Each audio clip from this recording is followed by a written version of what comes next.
Mukul contract marriage के लिए रसिका को कोर्ट ले जाने के लिए आया था और रसिका जैसे ही उसकी कार के पास पहुंची वैसे ही उसने राघव की कार उसकी तरफ आती हुई देखी और वो कांप सी गई।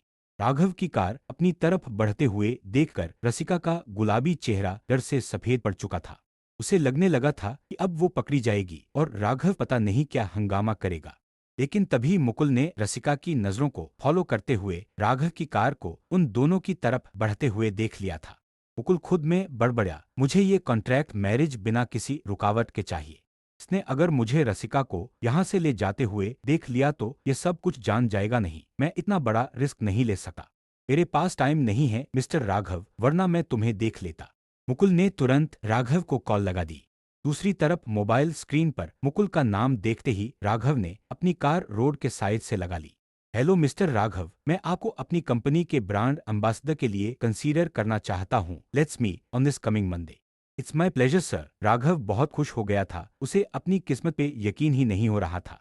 दूसरी तरफ मुकुल ने जल्दी से कार अनलॉक करके रसिका को अपनी कार में बैठाया और कॉल पे सी यू सून कहकर कॉल कट कर दी। जब तक राघव कार स्टार्ट करके रसिका के घर के सामने तक आया तब तक मुकुल रसिका को लेकर यहाँ से निकल ही रहा था। मुकुल की कार राघव की कार को क्रॉस ही कर रही थी कि तभी राघव कार में बैठी हुई रसिका की तरफ देखने लगा। ऐसा लग रहा था कि जैसे राघव अगले ही पल रसिका को पहचान कर मुकुल की कार रुकवा लेगा, लेकिन उसी वक्त मुकुल ने धीरे से अपने होंठ रसिका के गाल पर रख दिए, जिसकी वजह से रसिका अचानक से सिहर उठी। अब राघव को कार के अंदर रसिका के चेहरे के सामने मुकुल के बालों की एक झलक दिखाई दी और उसने अपना चेहरा दूसरी तरफ फेर लिया। मुकुल ने कार आगे बढ़ाते हुए जब रसिका की तरफ तिरछी निगाहों से देखा तब वो डर और शर्म के मारे पसीने पसीने हो चुकी थी। उसने धीरे से रसिका से कहा, घबराओ मत, राघव ने तुम्हें नहीं देखा होगा और आई एम सॉरी। वो राघव इसी तरफ देख रहा था, इसलिए मुझे तुम्हें किस करना पड़ा। इसके लिए मुझे जज मत करना प्लीज। रसिका ने नजरें झुकाकर धीरे से अपना सिर हिलाते हुए कहा, इट्स ओके, और फिर वो दोनों कोर्ट की तरफ चल दिए।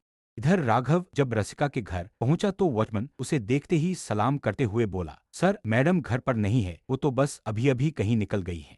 लेकिन राघव को उसकी बात पर यकीन नहीं हुआ। वो अपनी पॉकेट से घर की डुप्लीकेट कीज निकालकर घर का दरवाजा खोलने लगा। वहीं दूसरी तरफ रसिका कार में बैठकर अपने मोबाइल फोन पे सीसीटीवी कैमरा के लाइव फुटेज के थ्रू राघव को देख रही थी। राघव जोर जोर से रसिका को आवाज लगते हुए पूरे घर में ढूंढने लगा और जब वो उसे कहीं नजर नहीं आई तब वो सकपकाया हुआ सा बाहर पूल की तरफ आया और तभी उसकी नजर बरामदे में जमा राख के ढेर पर पड़ी। अभी उसे उस रेड बिकनी का एक टुकड़ा जला हुआ दिखा। राघव ने उस टुकड़े को हाथ में उठाया और तभी उसकी नजर सामने लगे सीसीटीवी की तरफ गई। दूसरी तरफ जब कार में बैठी रसिका ने राघव को कामर की तरफ घूरते हुए देखा तो उसकी आंखें देखकर वो सकपका गई और मोबाइल उसके हाथ से छूटकर कार के फ्लोर पर गिर गया। यहाँ राघव ने गुस्से से पुकारते हुए कहा, और दे यू रसिका, इस बिकनी को जलाकर तुमने ठीक नहीं किया। आखिर तुम लौट कर तो वापस मेरे पास ही आओगी। मुझे पता है कि तुम्हें अपने करियर से बहुत प्यार है और मेरे सपोर्ट के बिना तुम वो मुकाम कभी हासिल नहीं कर पाओगी जिसके तुमने सपने सजाए हुए हैं। ना कहकर राघव वहां से निकलते हुए रसिका को कॉल लगाने लगा। यहाँ कार में रसिका फोन उठाने की कोशिश कर रही थी कि तभी फोन रिंग होने लगा। रसिका जानती थी कि ये कॉल राघव की ही होगी। उसने कांपते हाथों से नीचे गिरा हुआ फोन उठाया। अभी वो इस कश्मकश में थी कि वो अब क्या करे कि तभी मुकुल बोला, कुछ देर के लिए फोन ऑफ कर दो। तुम्हारी शक्ल से तो ऐसा लग रहा है कि जैसे मैं तुम्हें जबरदस्ती उठा कर ले जा रहा हूँ और कहीं ये तुम्हारा बेवकूफ बॉयफ्रेंड हमें ट्रैक न कर ले। इस समय हम कोई रिस्क नहीं ले सकते। मुकुल की बात सुनकर रसिका जल्दी से अपना फोन ऑफ करने लगी कि तभी मुकुल ने जोर से ब्रेक को पुश करते हुए कार रोक दी और तभी रसिका के हाथ से फोन छूट कर पर गिर पड़ा।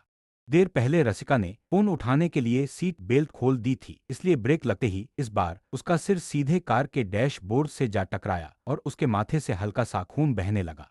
रसिका ने एक हाथ से अपने सिर पे लगी चोट को ढकते हुए सामने नजर दौड़ाई ही थी कि तभी मुकुल रिवर्स गियर डालकर कार को स्पीड में पीछे की तरफ दौड़ाने लगा।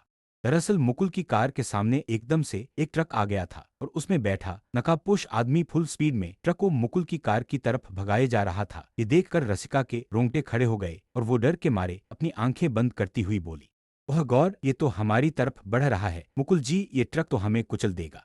सीट बेल्ट बांधो जल्दी, मुकुल जोर से चिल्लाया और फिर कार को 180 डिग्री पर घुमाकर फिर से उसी तरफ दौड़ा ले गया जिधर से वो लोग आए थे। शायद किसी ने मुझ पे नजर रखी थी। कोई ये जानता था कि मैं इस वक्त बिना सिक्योरिटी गौरस के बाहर निकला हूँ। मुकुल एक्सेलरेटर पे जोर देते हुए बोला।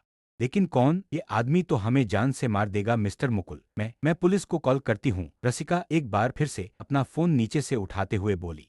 मुकुल एक हाथ से रसिका का फोन छीनते हुए चिल्लाया। पागल हो गई हो क्या? ऐसी कोई भी बेवकूफी मत करना। For God sake Rasika, panic करना बंद करो। अगर पुलिस ने हम दोनों को एक साथ देख लिया तो मीडिया वाले हम दोनों को घेर कर ये सवाल करेंगे कि आखिर हम एक साथ कहाँ और क्या करने जा रहे थे। मुझे इस शादी में कोई गड़बड़ी नहीं चाहिए। और फिर तुम तो जानती हो कि हमारे बारे में किस तरह की बातें होने लगेंगी।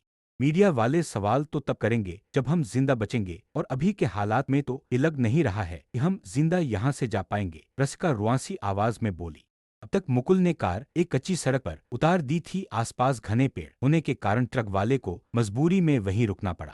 करीब 5 मिनट बाद उनकी कार कोर्ट के बाहर खड़ी थी। रसिका ने धीरे से नजरें उठाकर मुकुल की तरफ देखा तो वो उसके चेहरे के करीब बढ़े जा रहा था। एक पल के लिए मुकुल को अपने करीब आते हुए देखकर रसिका सहम सी गई कि तभी मुकुल अपनी उंगलियां रसिका के माथे पर फेरते हुए बोला। तुम्हारा और चोट का कोई गहरा रिश्ता है क्या? जब भी तुम्हें देखता हूं तो खून की लकीर नजर आ ही जाती है। इतना कहते हुए सामने बनी शेल्फ से फर्स्ट एड किट निकाली और रसिका के माथे पर बैंडेड लगा दी। फिर मुकुल ने जब अपनी वॉच में टाइम देखा तो शाम के 5:05 हो चुके थे। वो जल्दी से कार से निकलकर कोर्ट के अंदर की तरफ भागा। उसके पीछे रसिका भी भागती हुई कोर्ट के अंदर चली गई। कॉन्ट्रैक्ट मैरिज की सारी तैयारियां हो चुकी थी, लेकिन तभी रसिका मुकुल को रोकते हुए बोली, रुकिए, मैं इस तरह से ये शादी नहीं कर सकती। रसिका के मुंह से ये शब्द सुनकर मुकुल के माथे पर सिलवटें सी छा गई थी।